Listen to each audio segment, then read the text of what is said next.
Hello students, good morning all of you and welcome again to our physics class Bacha Party. Today we are going to start the most important article of the chapter gravitation taken from class 11th physics. That is topic is satellite. That satellite is polar satellite as well as geostationary satellite. Students, we will talk about geostationary satellite and as well as polar satellite और इनका कहाँ कैसे कैसे use होता है. All these things we have to study in this lesson. Before that we have studied about the orbital speed of a satellite. Satellite हमने किसको कहा था? हमने आपको एक एग्जांपल दिया था जिसमें क्या कहा गया कि महाभारत के टाइम पे और उसने भीम ने ना हाथी उठाए थे और वो हाथी ऊपर फेंक दिए थे, वो कभी वापस लौट के नहीं आए. तो हमने क्या कहा कि हो ना हो वो अर्थ के ऑर्बिट में चले गए हों और ऑर्बिट में चले गए हों तो वो सैटेलाइट बन गए होंगे. तो सैटेलाइट वर्ड का मीनिंग क्या था कि एक बहुत ज्यादा हैवी मास के चारों ओर अगर एक स्मॉल मास रोटेट करता रहता है that it becomes a satellite. एक सिंपल सी लैंग्वेज में बात बता रहा हूं कि सैटेलाइट क्या है, एक हैवी मास से ऑब्जेक्ट के चारों ओर एक स्मॉल मास से ऑब्जेक्ट का एक फिक्स्ड पाथ में रोटेट करना, दैट इज सैटेलाइट. सैटेलाइट दो तरह के होते हैं, एक आर्टिफिशियल होता है और दूसरा नेचुरल सैटेलाइट. जैसे हम बात करते हैं मून की, moon is the natural satellite of the earth. जबकि हम आर्टिफिशियल की बात करते हैं तो आपको हमने पहले ही बताया था कि Russia was the first country who launched the first artificial satellite, that was Sputnik first, and India put the step in 1975 with Aryabhata. ठीक है, आर्यभट्ट के साथ इन्होंने अपनी स्टार्टिंग करी थी इस जर्नी की और उसके बाद तो हमने लगातार एक के बाद एक सैटेलाइट्स लॉन्च करे हैं. ठीक है, तो हमारा अब टारगेट क्या है? हमारा टारगेट है अब जियो स्टेशनरी सैटेलाइट को पढ़ना. जियो स्टेशनरी सैटेलाइट अपने ही नाम से पता चल रहा है कि ये क्या चीज है, क्या किस बात से डील करता है. जियो प्लस स्टेशनरी. अब जियो वर्ड जैसे ले रहा हूं आपको जियो वाला सिम याद आता होगा ना, ठीक है, वो वाला नहीं है. ये जियो अर्थ से जुड़ा हुआ है. जियो स्टेशनरी मतलब एक आदमी है, जो एक इंसान है जो अर्थ के सरफेस पे है, वो किसी सैटेलाइट को देख रहा है और वो सैटेलाइट उसे फिक्स दिख रहा है. ठीक है ना, वो सैटेलाइट उसे फिक्स दिख रहा है. तो यही हमने लिखा, a satellite which appears stationary to an observer on अर्थ.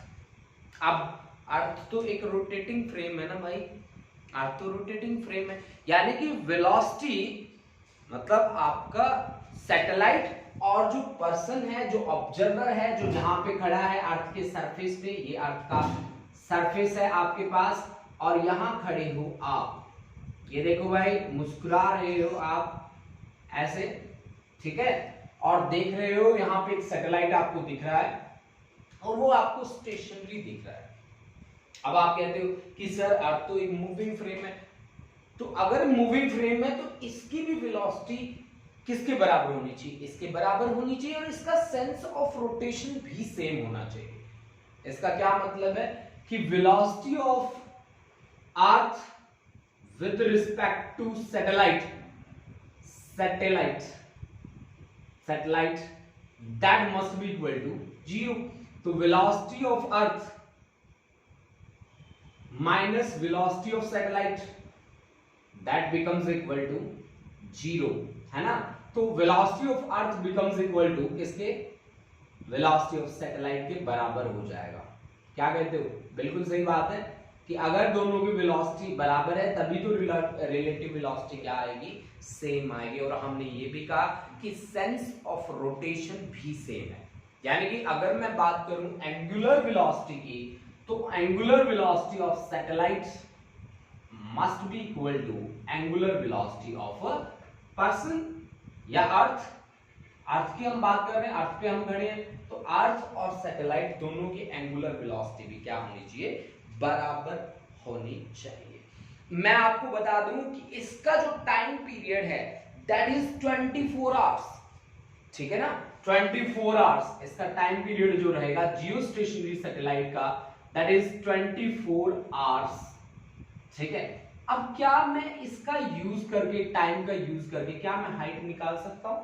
हाँ जी, बिल्कुल निकाल सकता हूं इस सैटेलाइट की हाइट. और इसकी हाइट कैलकुलेट करने के लिए मेरे पास एक रिलेशन है जो मैंने लास्ट टाइम कैलकुलेट किया था अपनी लाइव क्लास में, जिसकी वैल्यू है height is equal to time period T का square R with the radius of earth divide by G T square R square G by 4 pi square, 4 pi square इसकी power था cube root था और minus आपके पास था are के बराबर, minus of are.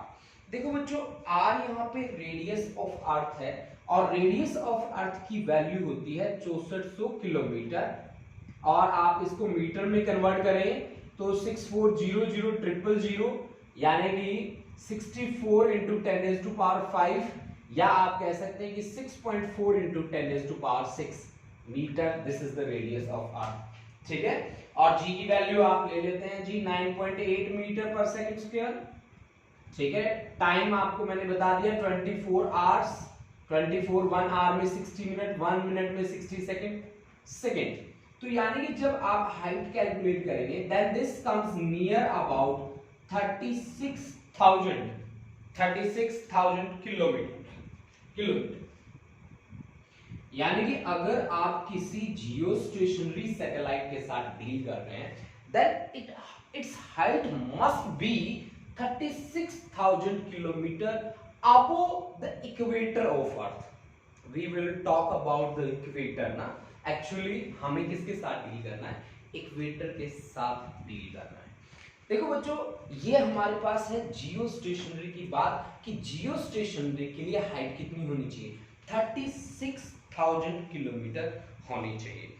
इसका स्पेशली जो यूज होता है वो कम्युनिकेशन पर्पसेस में होता है, use for communication purposes, used for communication purposes. Communication purposes में इसका खूब धड़ाले से यूज होता है। And Telstar was the first communication satellite, ठीक है। टेलसार फर्स्ट कम्युनिकेशन सैटेलाइट था लॉन्च्ड बाय यूएसए इन 1962। ये बात भी हमें लिख देनी चाहिए, I think Telstar was first communication satellite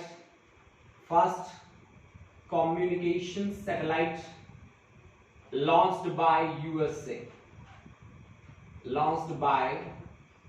USA in 1962 में लॉन्च किया गया था इसको, ठीक है। Telstar was the first communication satellite। India ने भी ऐसे सैटेलाइट्स लॉन्च करे हैं जिसमें है INSAT 2B and 2C, INSAT 2B and 2C, Indian INSAT 2B और INSAT 2C Indian communication satellite है, इंडिया ने लॉन्च किए हैं जी इनको, इंडिया ने लॉन्च किए हैं इनको, ठीक है। और Telstar was the first communication satellite, ठीक है।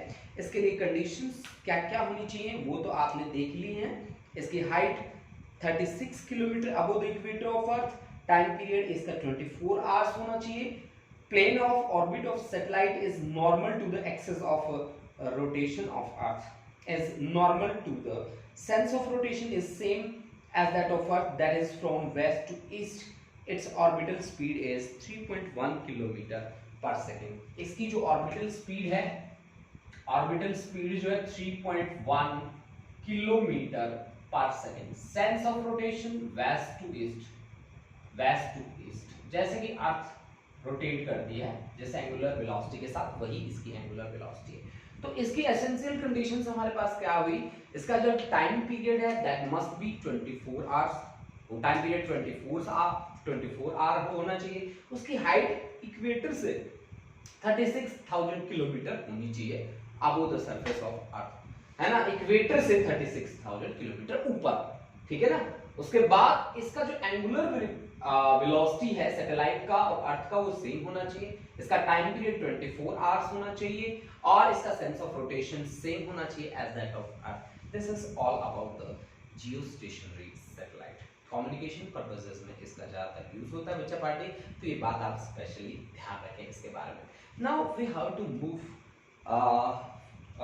now we have to move to the further article. That further article is polar satellite. क्या होता है पोलर सैटेलाइट, हम किस तरह से उसको डिफाइन करेंगे, देखिए ये बातें हम अभी करते हैं। हाँ जी स्टूडेंट्स, अब हम बात करते हैं पोलर सैटेलाइट की। पोलर सैटेलाइट का क्या मतलब होता है कि अगर हमारे पास मैं अर्थ को परफेक्ट स्फीयर लेता हूं, उस सिचुएशन में जो ईस्ट वेस्ट डायरेक्शन को रिप्रेजेंट करता है वो वाला एक्सिस इक्वेटोरियल एक्सिस बनता है, जो नॉर्थ साउथ को रिप्रेजेंट करता है वो आपका एक्सिस बनता है पोलर एक्सिस।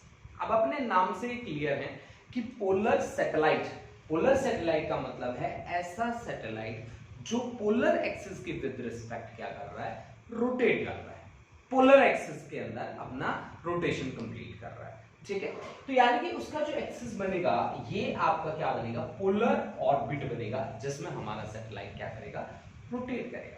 मैं आपको बता दूं ये सैटेलाइट अर्थ से बहुत ही कम हाइट पे होते हैं, इनका मैक्सिमम हाइट रहता है 500 से 800 kilometre above the surface of earth. ये वही सैटेलाइट है जो आपने परमाणु फिल्म देखी होगी, मूवी देखी होगी, हिंदी मूवी है परमाणु, जॉन अब्राहम की।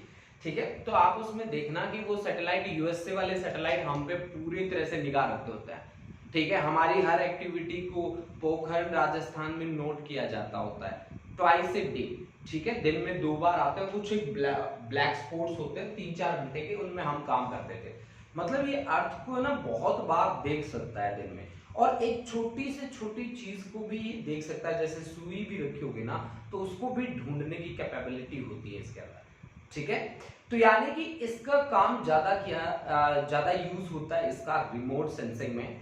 ठीक है ना, और इस तरह के सैटेलाइट अगर इंडिया में बात करी जाए तो इंडिया में सर्वे में काम आते हैं। सर्वे जैसे कि जमीनों का सर्वे होता है। ठीक है, हमारे यहाँ जो भी जमीनों से जुड़े हुए जितने भी काम होते हैं वो सारे के सारे इसी की हेल्प से होते हैं। जैसे हमारे फॉरेस्ट की जो लैंड्स हैं उनकी मेजरिंग करनी है वो भी इसी से होता है। ठीक है, एटमॉस्फेरिक डाटा वो भी हम इसी से गेन करते हैं।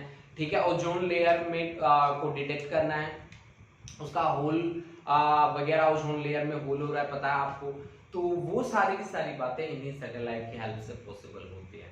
ठीक है, इन सैटेलाइट का जो पीरियड ऑफ रेवोल्यूशन, मतलब एक चक्कर कितने टाइम में पूरा करते हैं, that time is 100 minutes actually. ठीक है, तो हमने यहाँ पे ये लिखा है कि those satellites which revolve in polar orbit are called polar satellite। अब देखो भाई, आपको पता है ना इक्वेटर और पोल के बीच एंगल कितना दिख रहा है आपको, ऑफ कोर्स इसमें कोई देखने वाली बात ही नहीं है, दिस इज 90 डिग्री, क्योंकि ये आपकी इक्वेटोरियल एक्सिस है, ये आपके पास पोलर एक्सिस है। पोलर और इक्वेटोरियल में एंगल कितना है, 90 डिग्री, जो आपको क्लियर दिख रहा है। ठीक है, उसके बाद हम कहते हैं यूज फॉर रिमोट सेंसिंग, और इंडिया के अंदर जो पोलर सैटेलाइट्स लॉन्च हुए हैं उनकी लिस्ट मैंने आपके सामने रखी है, IRS first A, first B, first C, first D। ठीक है, और इनका यूज होता है to get images of cloud, atmospheric data and ozone layer को डिटेक्ट करना। ठीक है ना बच्चों, तो ये आपके पास कॉन्सेप्ट था पोलर सैटेलाइट के लिए। Now we move to some numericals that are based on chapter gravitation पे बेस्ड हम कुछ एक न्यूमेरिकल्स को सॉल्व करेंगे और उसके बाद हमारा चैप्टर कंप्लीट हो जाएगा।